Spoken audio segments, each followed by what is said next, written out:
Since President Obama announced the expanded campaign against ISIS, it's been no secret this is an operation the administration expects to go on for quite some time. Now, it will take time to eradicate a cancer like ISIL. This will not be an easy or a brief effort. I can tell you that last night's strikes were only the beginning. Last night's strikes are the beginning of a credible and sustainable, persistent campaign. This is not going to be something that is quick, and it's not something that's going to be easy. And while the White House may be committing this country to years of more war, it's not particularly clear at this moment what the legal rationale for the war is or whether it has been fully authorized by Congress. Joining me now, Senator Chris Murphy, Democrat from Connecticut. So, Senator, your understanding, we have now struck in a nation that we were not involved in kinetic military activities with before. Your understanding of the White House's legal rationale for being able to do this without any explicit authorization from Congress?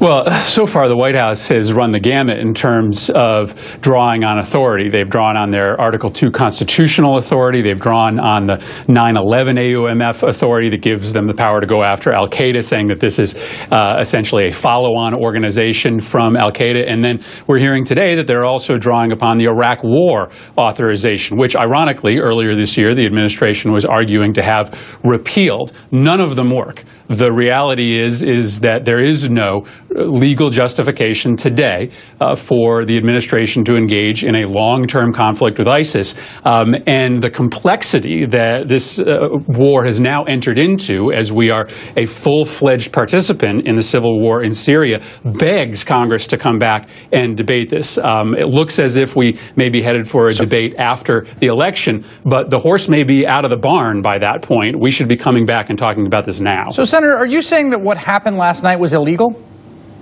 I don't think the president has the statutory or constitutional authority to undergo this level of airstrikes on ISIS without congressional authority. Now, it's not illegal in the sense that he is still under the War Powers Act. So when the War Powers 60-day time frame expires, then he needs congressional authorization. But at that point, this is a war and a conflict that doesn't have constitutional cover. So just walk me through that. The president did. The War Powers Act is a separate kind of architecture of permission than the authorization for use of military force, the Constitution, or 2002 Iraq authorization of military force. All have been floated by the administration, all on the table. War Powers Act, you received Speaker Boehner and I believe Senate Majority Leader Harry Reid received a War Powers notification that sort of starts a clock running. What does that mean now?